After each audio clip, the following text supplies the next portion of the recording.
Okay, so we're live. Okay. So hi, this is Claudia Filos. I'm at the Center for Atlantic Studies in Washington, D.C. And we're here today having an open house community discussion with Professor Gregory Nagy, Professor Leonard Muellner, and Dr. Douglas Frame. And we're here with many cherished members of our community. And so I'd like to invite the members of our community to introduce themselves and say what city they're from. Jack, would you like to go first? Yes, hi, I'm Jack Vaughn. It's so nice to see everyone here. I've been a participant since January of this year. Great. Nice to see you. Nice to see you again, Jack. And Jackie? Thank you. Hi, Jacqueline Donley. I can't even say my own name. Donlin, and I live just outside Boston. And Kimmy? Hi, Kimmy. Okay. Can you introduce yourself? Okay, hi, I'm Kimmy Makaiba, and I live in Canada, but I'm Japanese. Thank you. From my accent. And Jenna just joined us. Hi, I'm Jenna. I live in Bowling Green, Kentucky. Thanks. And Laura. Laura Ford in Lynchburg, Virginia. Great. And Sarah. I'm Sarah Scott, and I live in Scotland. Great. And now I just want to introduce another very important member of our community and a member of the Center for Atlantic Studies, which is Allie Marbury. Allie, do you want to say hi? Hi. About your what you do? Okay, so I'm Allie Marbury. I'm a programs coordinator here at the CHS. Thanks so much.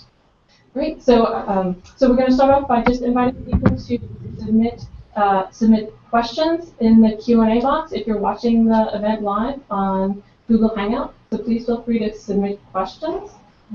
Right now, I think what we'd like to do is begin the discussion with anyone who has a question who is sort of in the Hangout. Any of the people here present right now would like to ask a question?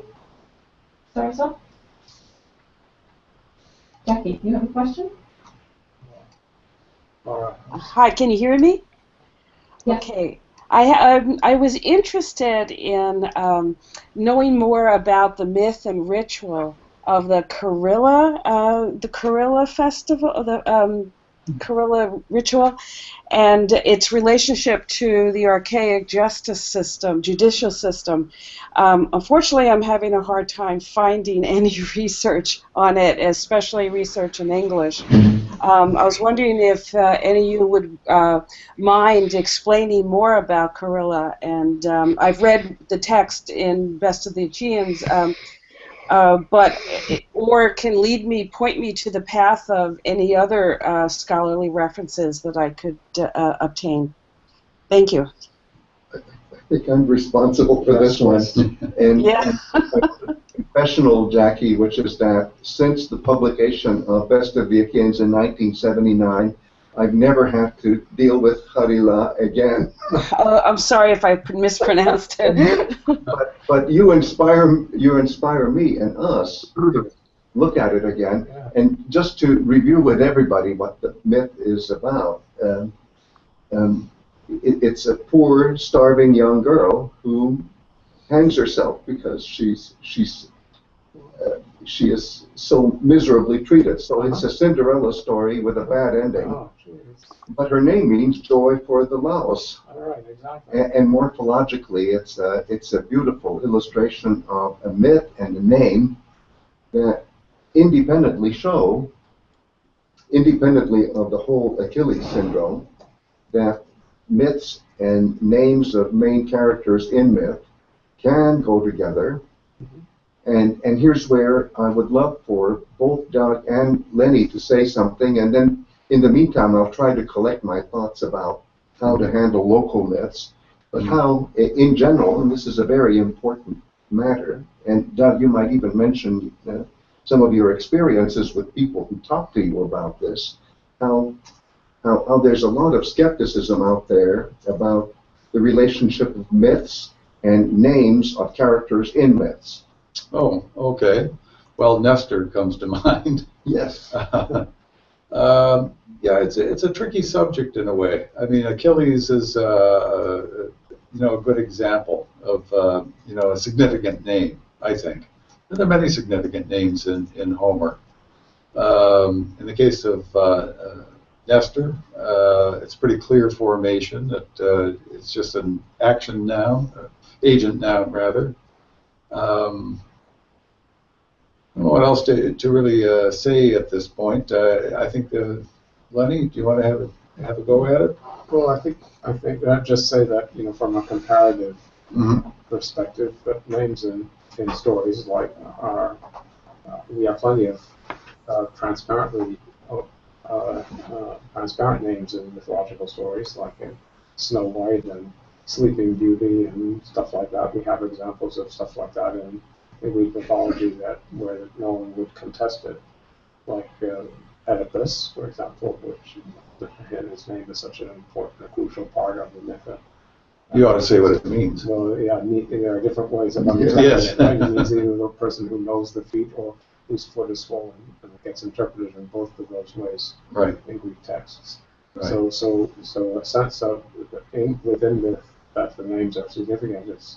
It's part and parcel of mythological narratives, like in the Hesiodic narrative, and how you see it all over the place. So it's built into not only the stories themselves, but into the way that they're told at times. There's sensibility to the meanings of the names of the characters in this. So I think, Greg, you summed it all up with the notion from Nicole Wall that a name is a Mikoleski, a mini or micro narrative in itself, and it embeds a whole sort of, it's part of the structure of meaning in the story, and it can crystallize it. So if you have the best example of all, Doug. Yeah. Well, you talk about Achilles, or yes, yeah. Well, maybe I didn't make it clear that Achilles, if my argument holds in Best of the Achaeans, should mean something like he who has the sorrow of the people, let's say. Yeah. And in the case of Harila, to go back to the example of Jackie, it's she who has the joy of the people. Right. And in both cases, you have the element laos, which is a very old element, and classicists who love to give Latin names to everything sometimes call this phenomenon nomen loquens, or speaking name. In other words, the name expresses what it actually functions as in the story. It's not just an arbitrary assignment of a name the way I am called Greg, not because I'm a watchful shepherd, but because I got the name. Yes. And so the modern mind has such a difficult time in understanding or appreciating or even accepting that names in myth can have meanings that are relevant to the narrative. What's beautiful about the example that Jackie asked me to comment on is that there you have a very, very, very local myth and a very, very, very local set of rituals. And the rituals have to do with celebration of the end of tightening the belt and rejoicing at the coming of spring. But the protagonist of the actual narrative is a poor little girl who is mistreated by everybody and who dies. Yes. And whom we should lament. Right. And that's typical for the kind of things that happen in myth, and then how the ritual compensates for what happens in the myth. But I know we're not really addressing Jackie's question, because she wants to find out more, and I have to do more homework. And okay. Okay, that's fine. Next time. But why don't you email me and nag me about it, okay? Because I really do want to get back to this. Yeah. And so instead of saying, oh, I'm sorry that you haven't done anything about it since 1979. Well, the reason why I asked was, again, just trying to keep pursuing the idea of Odysseus as the ideal audience, and it just seemed that you know, in the fact that they're at a ritual feast, and that you were mentioning that just the justice system and DK is probably underpinning this, or it's an echo through it, and of what's going on with Odysseus. So that's the reason why I asked. Again, just because I didn't know enough about it. But that's I think okay. you're on a very good track, but I would say let me mull it over a little bit more, and please remind me, among people like us, nagging is a sign of friendship. So okay. Oh, I'm best friends with my husband then. All right. You know, earlier I said, Laura, you had your hand up. Do you still have a question?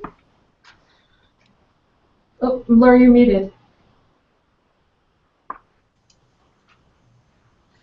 Yeah, I was going to ask whether it's possible, it may not be, but is it possible to give a concise explanation of why Nestor is always right?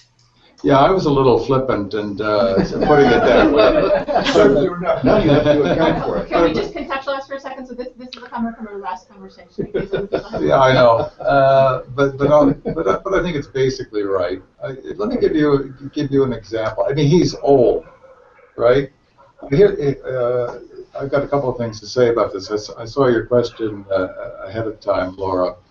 I'm thinking of Odyssey 3 now. This is when Nestor is recounting the end of the war and what happened then.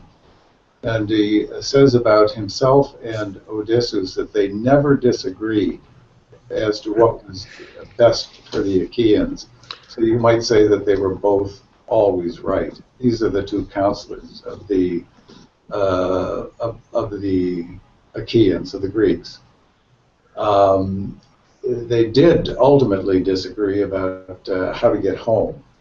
And in this case, you might say that Nestor was right because he took the quick way home, and Odysseus was wrong. So that's one way of showing that Nestor was always right. But here's another one. It's in Iliad 9, where you know, Agamemnon is just so defeatist. He wants to chuck it all and go home. And Diomedes says, no, you know, you can all go, but, you know, I'm going to stay here with Sthenelaus, right, my sidekick. And that's it. And Nestor at that point speaks up and says, well, yes, Diomedes, you know, you are definitely on the right track here, but you haven't really reached the end of your words.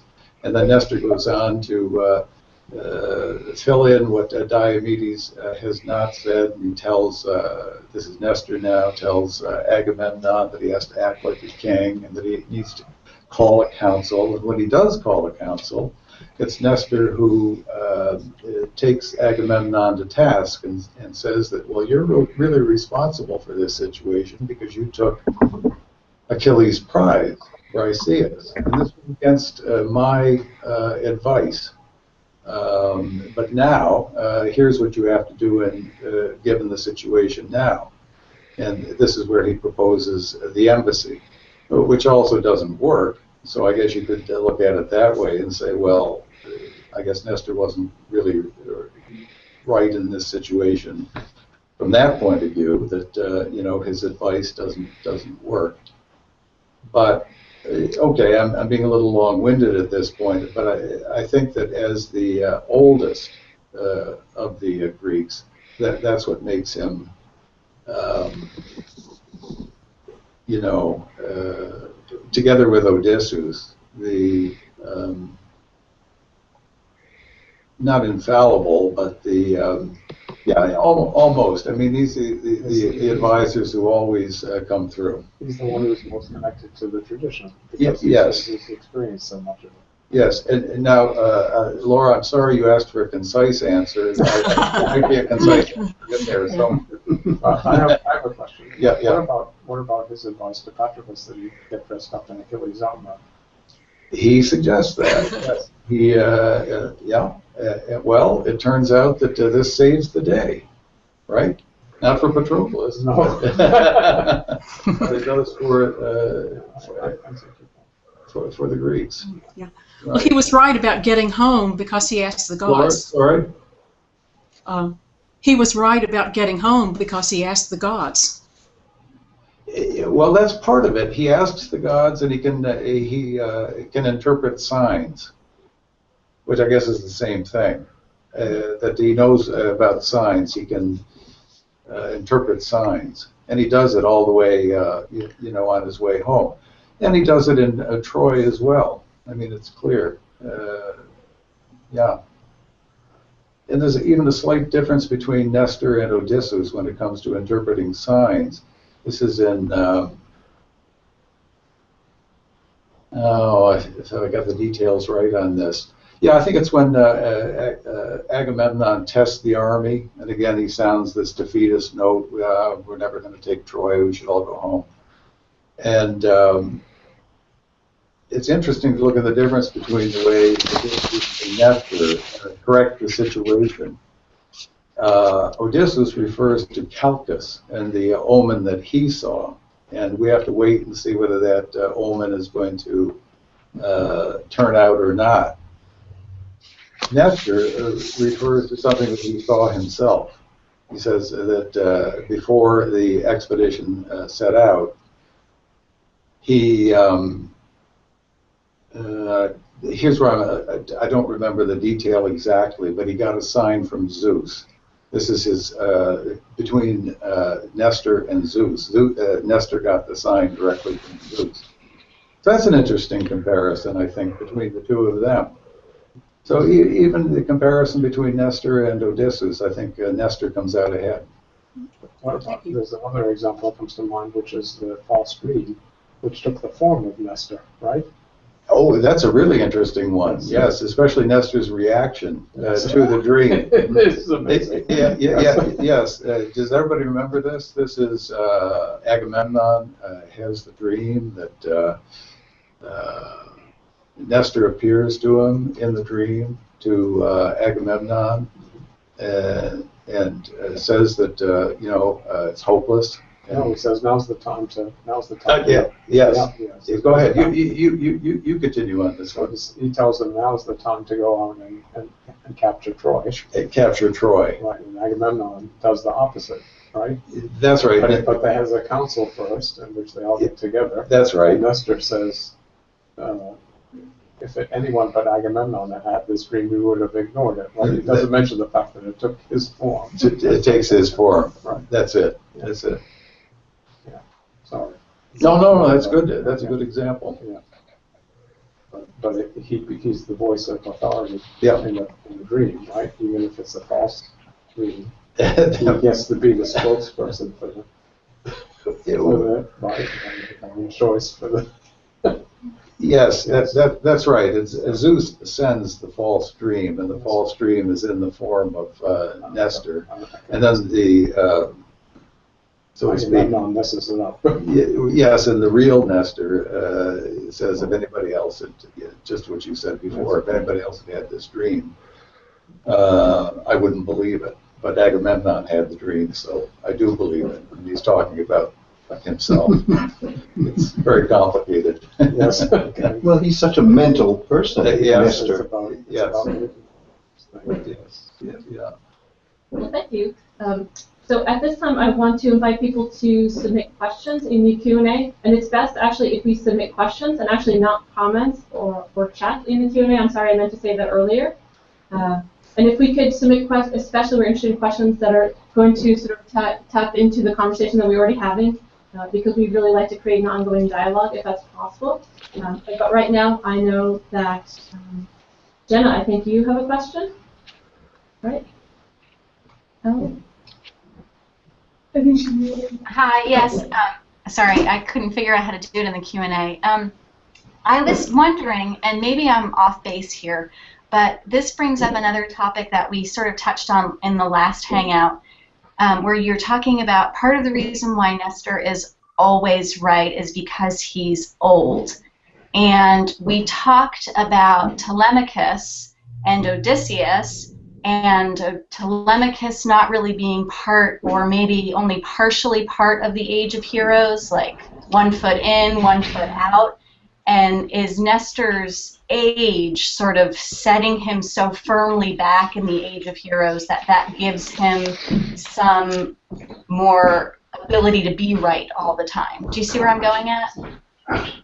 Yeah, I'm talking too much, but I'll just say quickly that Nestor has got, several different chronological levels.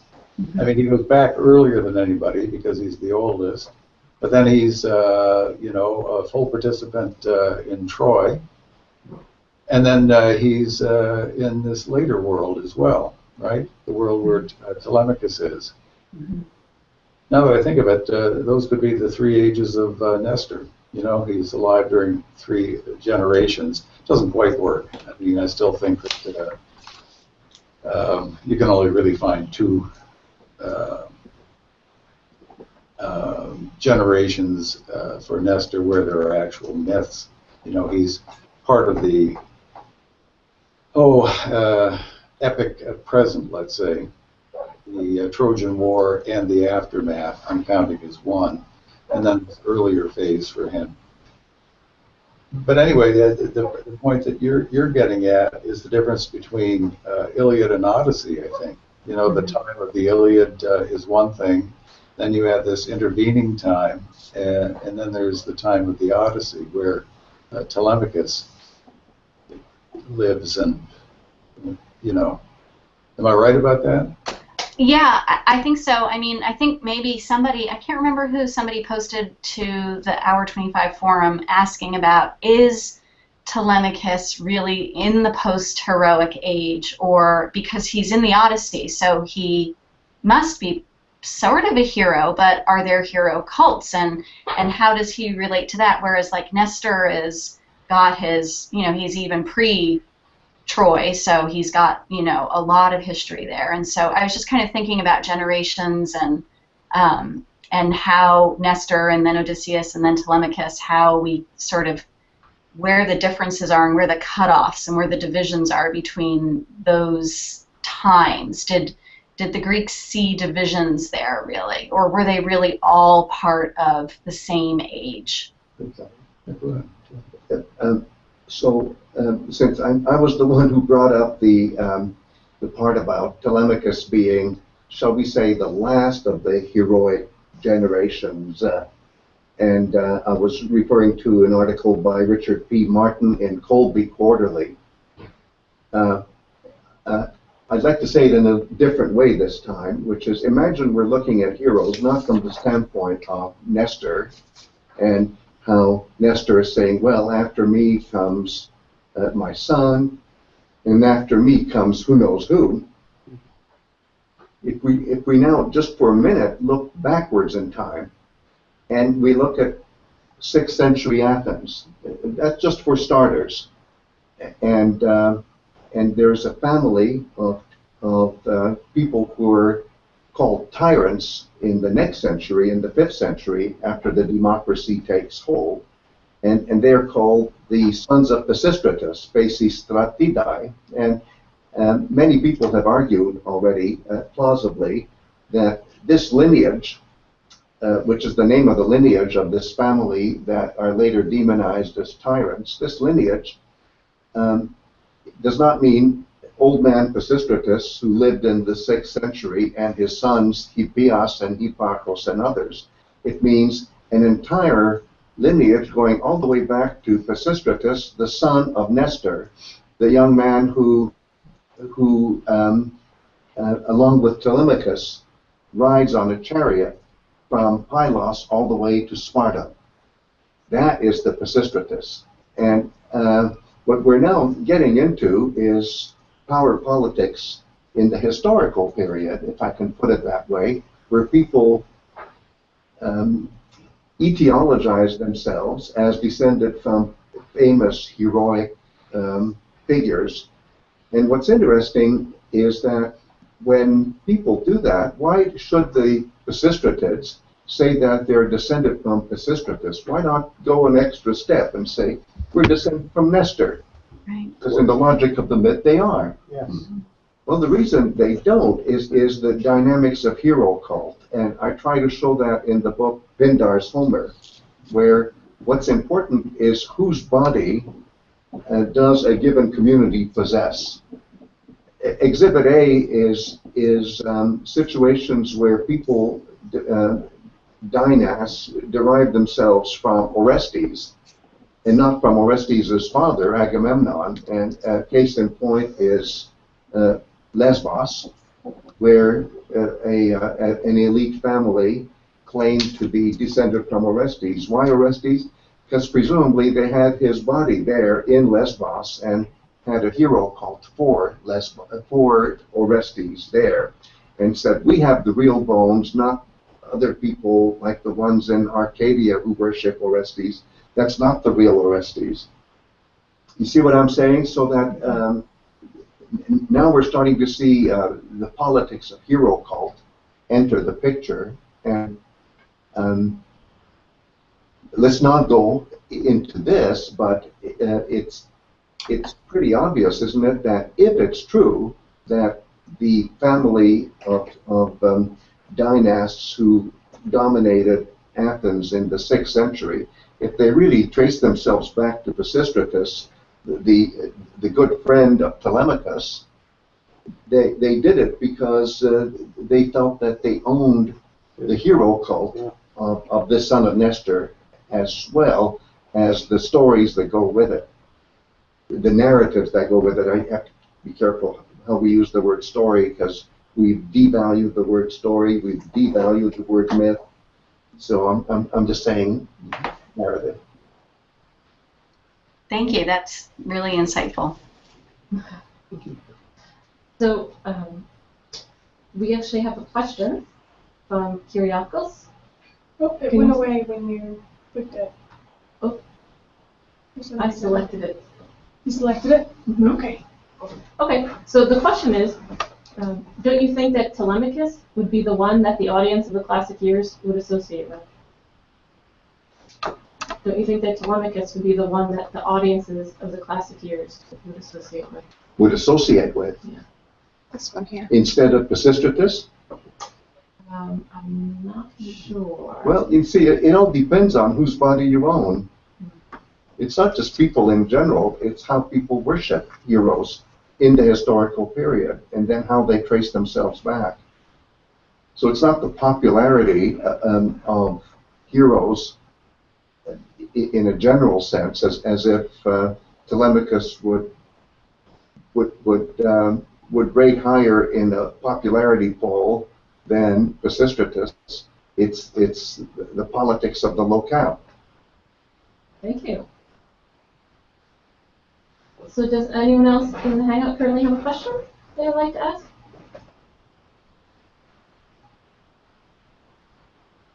Well, while we're waiting, is it all right if I go back to Jackie? Because as we were talking, I couldn't resist multitasking and checking the database of all attested Greek literature with the sequence Charila. And other than the name of a king of Sparta in the masculine, Charilaos, and some anonymous, otherwise unknown, I should say, some otherwise unknown drinking buddy of Archilochus, the figure Archilochus in Archilochus's poetry. There is only one female Charila in Greek literature, and that is our Charila. So, Jackie, how do you like that? And just the source for her, I forgot this, but the source is Plutarch. And it turns out that local, what I call the local myth, is the local myths of Delphi. Delphi itself. Wow. Local myths and rituals. And Plutarch was a priest of the god Apollo at Delphi. And this 2nd century historical figure, 2nd century CE person, he really knows his myths and rituals. He's a priest. There are very few sources in the ancient world where we know for a fact, biographically, that somebody was a priest and knew a great deal. and Plutarch knew a great deal. And so this is in a part of Plutarch's works called Greek and Roman Questions. And the question is, what about those every 8 years festivals, Plutarch? What do you say about them? He says, well, there are 3 of them. And they're the Septeria, which is a festival celebrating, get this, the killing of the dragon Python by Apollo. And how do we celebrate it? Well, you reenact it by having a boy kick a sacrificial table, and then having to be exiled for 8 years, and then 8 years he comes back. Anyway, that's one of them. Second one, he says, I don't want to talk about this too much because it's too sacred, too many mysteries. But he says, okay, I'll talk about the third one, the one about Harila. And Jackie, I remember it right that she's a poor, miserable girl who is shunned by everybody. She doesn't have class status. She doesn't have wealth. And there's already a famine in the region of Delphi, and the king of Delphi is handing out morsels of food, but it's all to his own people, and so this poor girl tries to make an attempt, and he throws his shoe at her face, and she is so humiliated that then she hangs herself. Now get this. So how do we celebrate this? We have a little dummy of Harila, a little doll, and actually we then have a shoe. The high priest beats the doll's face with a shoe. Then the doll is hanged on a branch, and then the doll is buried, and then we have fertility again. And this is so typical. It's so typical of carnival rituals where all sorts of terrible things in the mythical past are reenacted, but it's all because you're making up for it, and you're making it possible for the present and for all generations of the future. Every time the anniversary comes, every 8th year, this happens, and stability of the community is guaranteed forever. Why? Because we're going to keep doing this ritual forever, make up for the original sin. I'm deliberately using original sin, which is a Christian concept, but the concept itself, when you examine the theology of it, is very similar to how the pollution in myth is then compensated by eternal purification on a seasonally recurring basis in ritual. Thank you. Yeah, I guess you couldn't get much more despicable than to kill a starving little girl. So I guess that's, and so then she is remembered by the people every 8 years, whatever. And the king is gets a black eye every 8 years. Yeah. Isn't that weird? And of course, in real life, the king is now the high priest. But he still has the title king. Yeah. Okay, thank you. Thank you. So, Jack, he had a question up there a moment ago about the Odyssey. Yeah. Well, about Telemachus and the speaking name, it's related to the question I posted in the forum too about the Telemachy. I look at it as a Part A and Part B story. Books 1 through 4 being Part A, and Part B, book scrolls 15 and 16. Telemachus is Nostos from Lacedaemonia, and reuniting and recognition with Odysseus in 16. What you were talking about, the king being the high priest, should we look at the Odyssey as a succession story and a coming of age and a coming of maturity on Telemachus's part. In scrolls 1 through 4, he gets a lot of help from Athena and the heroes of the Trojan War, Menelaus, Helen, and Nestor, and in 15 he meets Theoclymenus, who is a seer who reads the birds.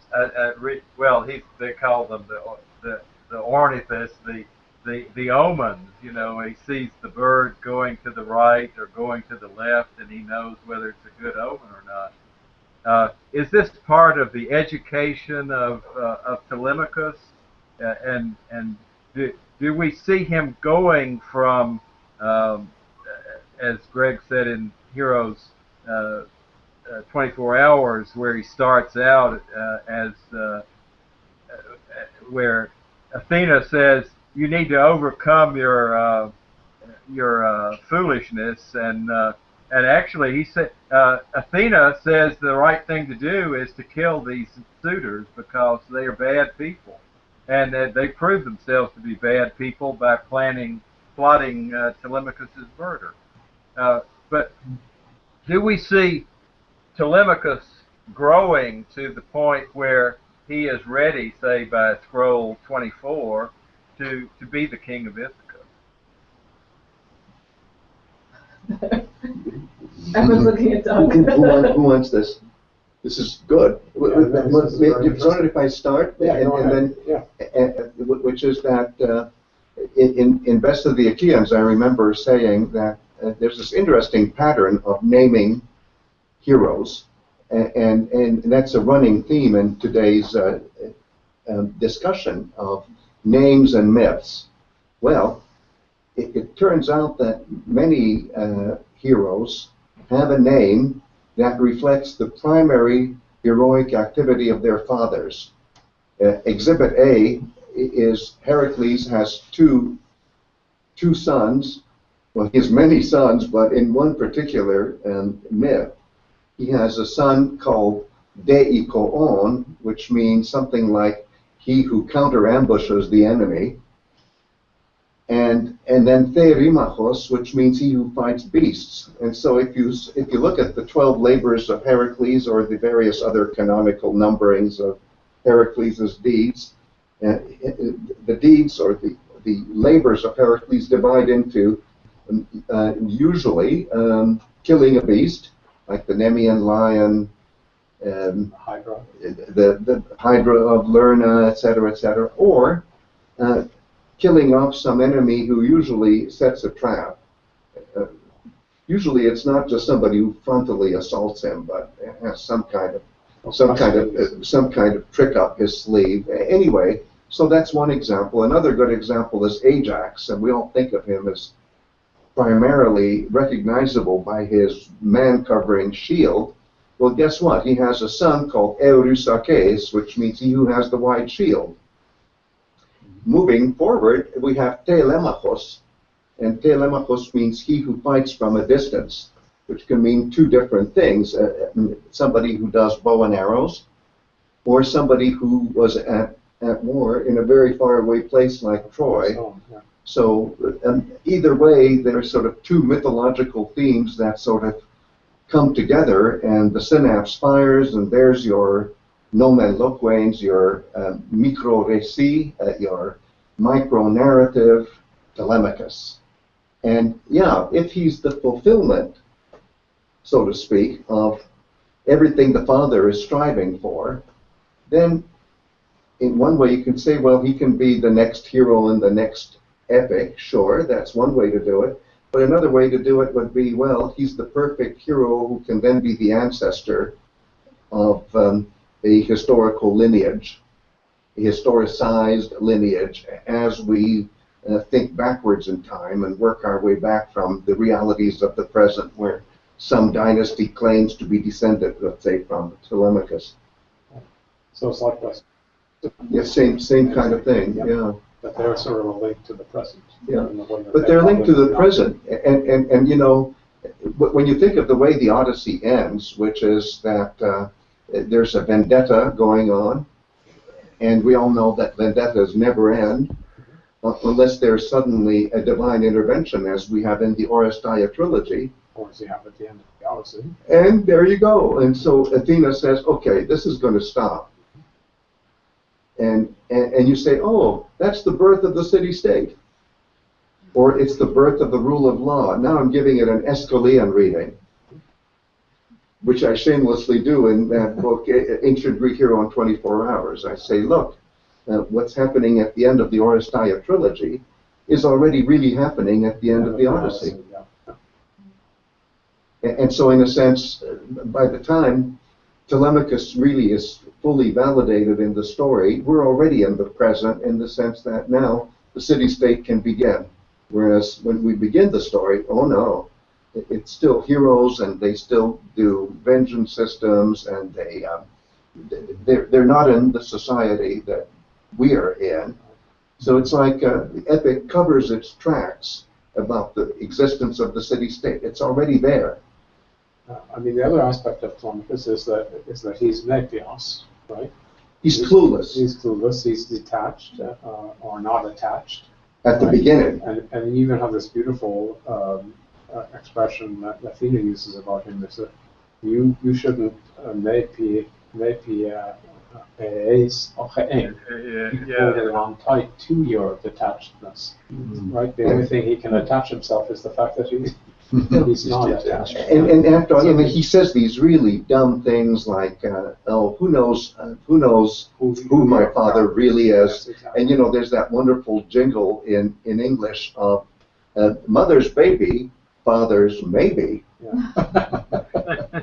You know, that's really interesting. We have a question from Phil Knowlton, another very dear member of our community. He's actually wondering if you could comment on the epithet, Odysseus using the epithet father of Telemachus, sort of saying that about himself. Can you talk about that a bit? In the Iliad, in book 2 of the Iliad, yeah.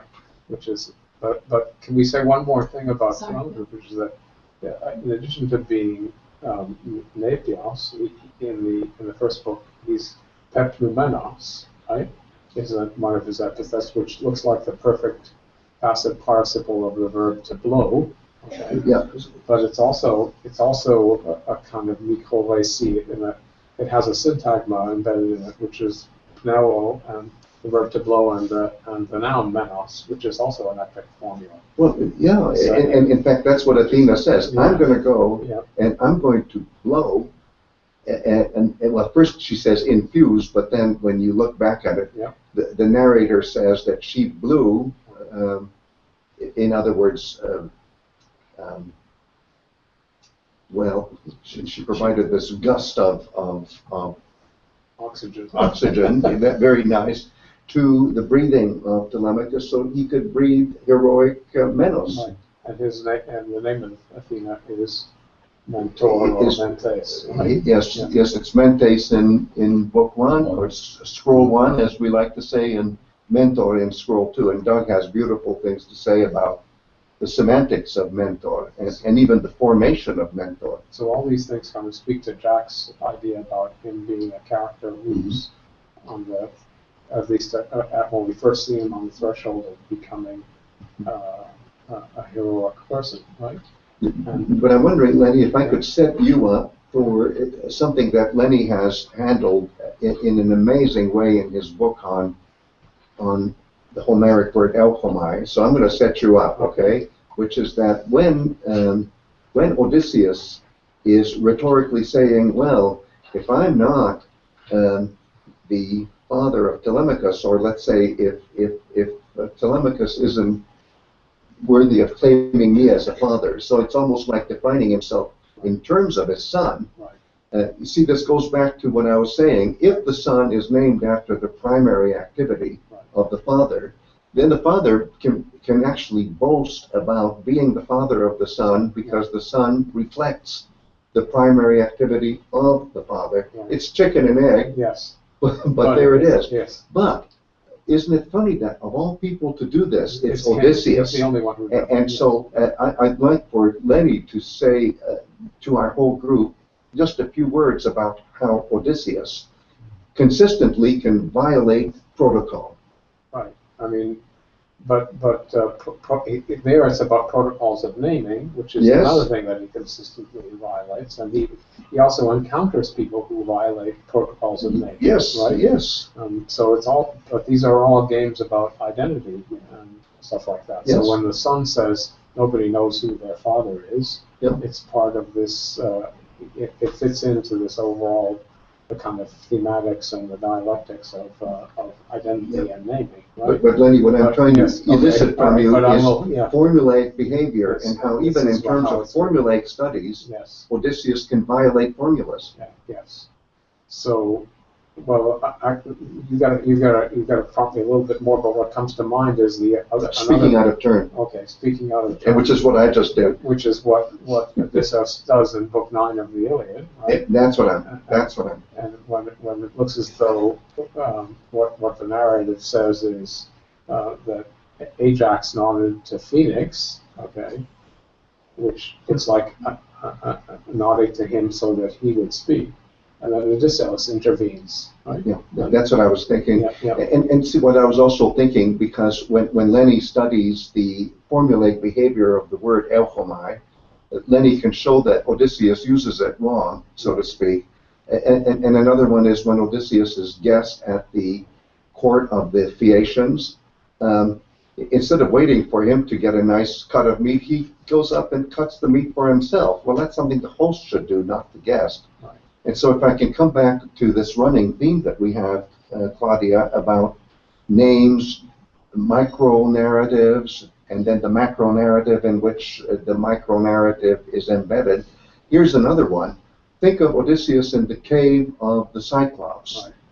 The Cyclops is called Polyphemus, Polyphemos. Right. And when you look at the meaning of that name should be that name should apply to Odysseus himself, right? Because he's somebody who is talked about in many different ways by many different people, and he talks to others in many different ways about himself. Right.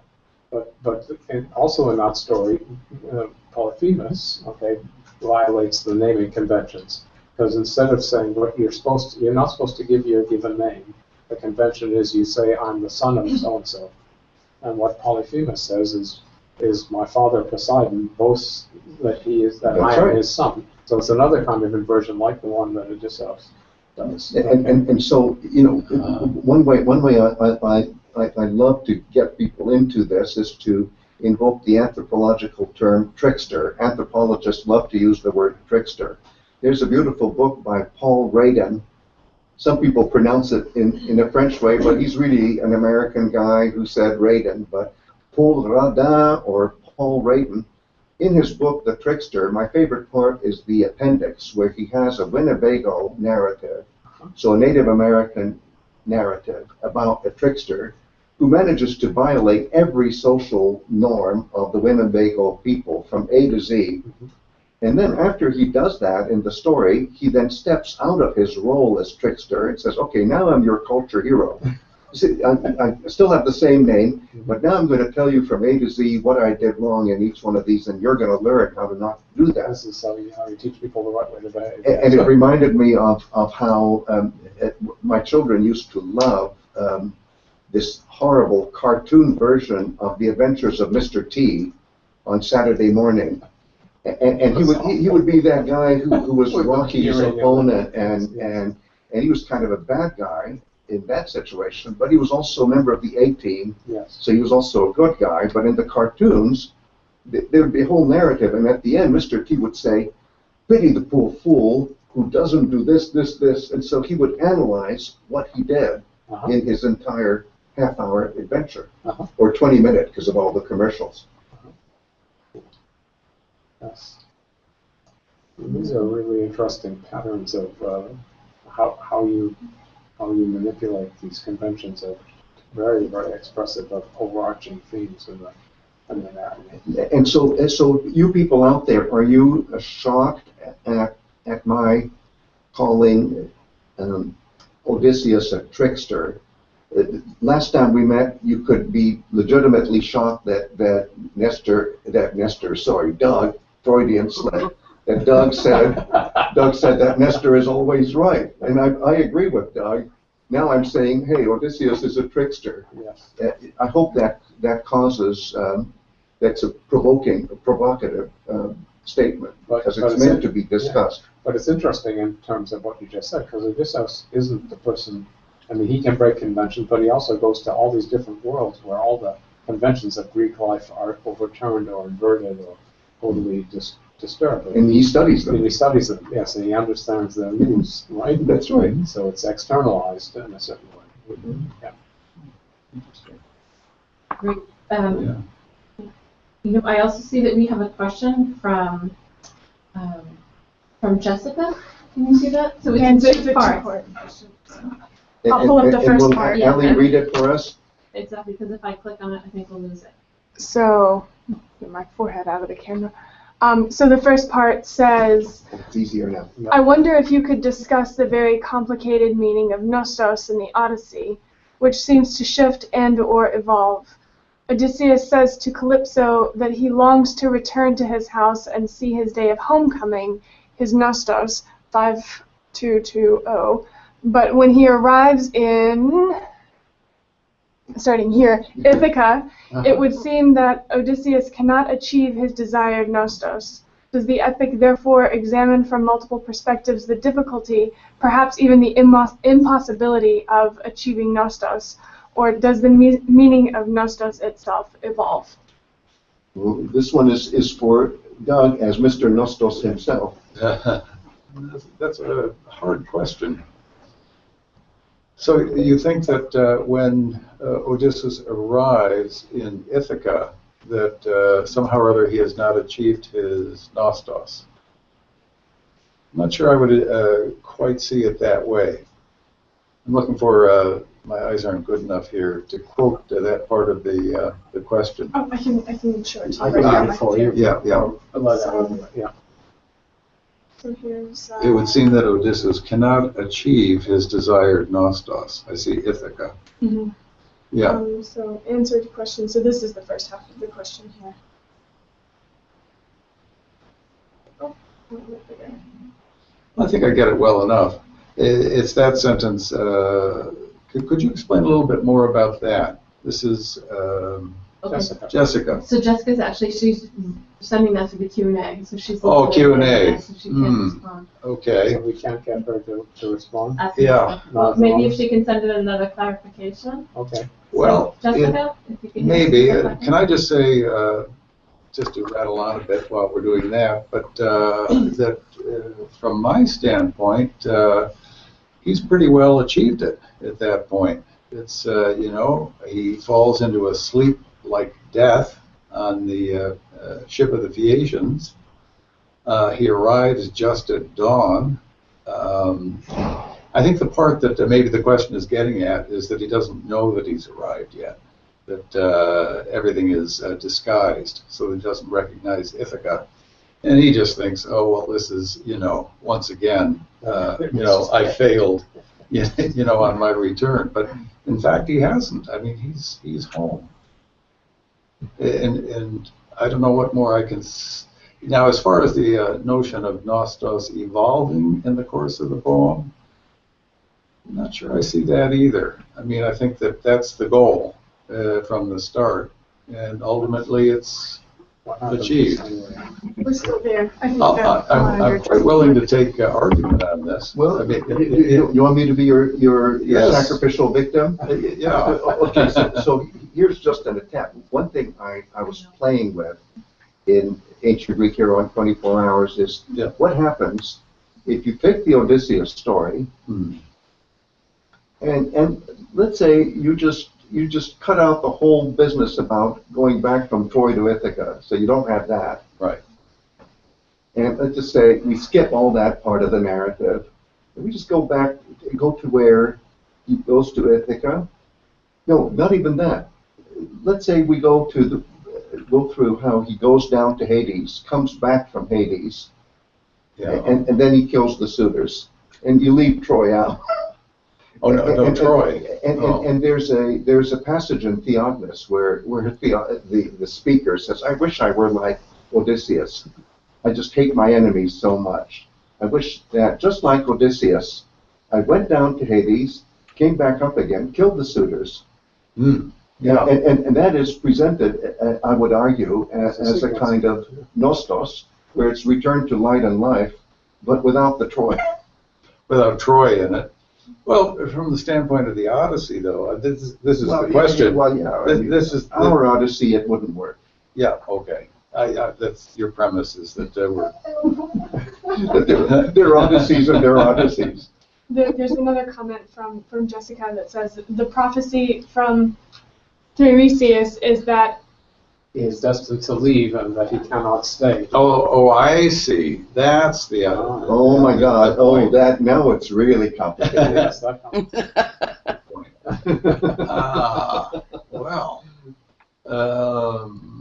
Oh my. Thanks, Jessica. Great clarification. That's good. That's very good. Very clever of you. Yeah, you stumped the chumps. I don't know. That's very good.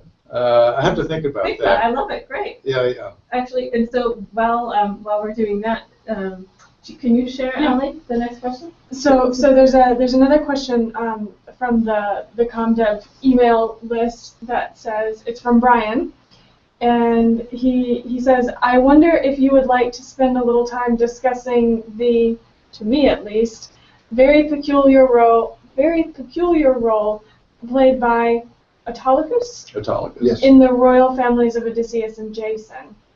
I understand that there were at least two, the grandfather of Odysseus and the Thessalian Argonaut, but even the ancients seem to have been very confused by them, and they, and other figures with Leucos in their names, seem to have similar roles, organizers of a hunt, sometimes the ability to metamorphose, ancestry from gods or the ability to become gods, and a role apparently more like a godfather than a father, grandfather, or king. It's, if you want to see that. Yeah. Wow. I got it. This is yours, Doug. Oh, is it? No, I think this is anybody's. But Lenny, do you have something? Go ahead. No, I don't have much of an answer to it.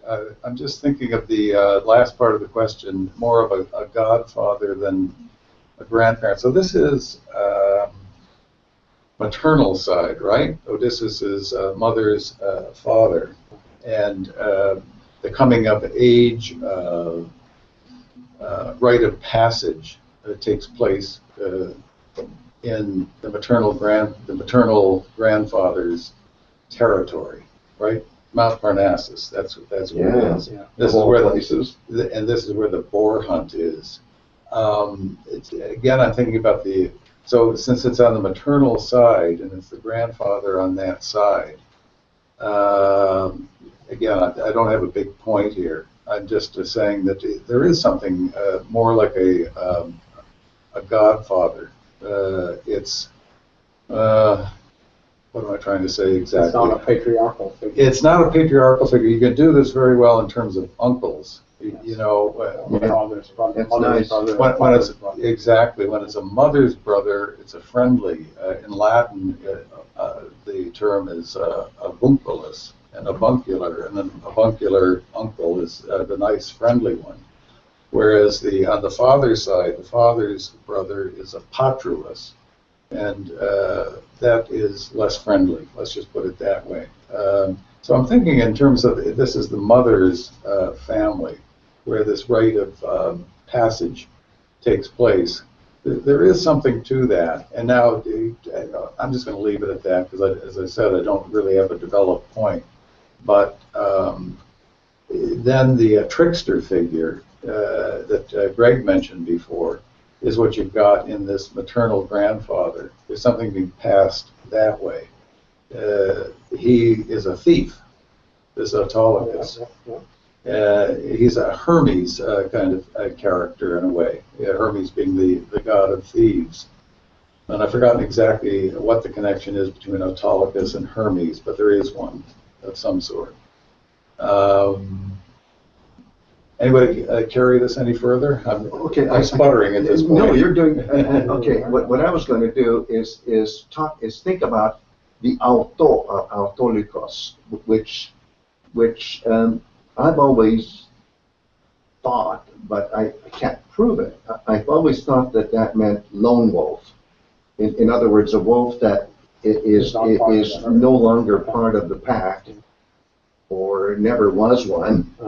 But I imagine it's more like somebody who's too old and can't mate with other with female wolves anymore, and so the younger wolves have marginalized him.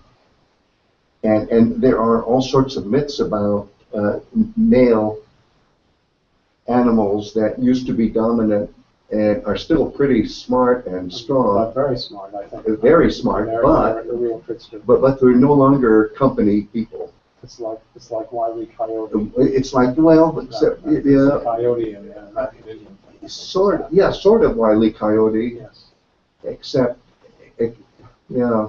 But I think the idea is that when you're like that, in Old Norse myth, then you're an outlaw. And that means that anybody can kill you with impunity. So surviving is hard.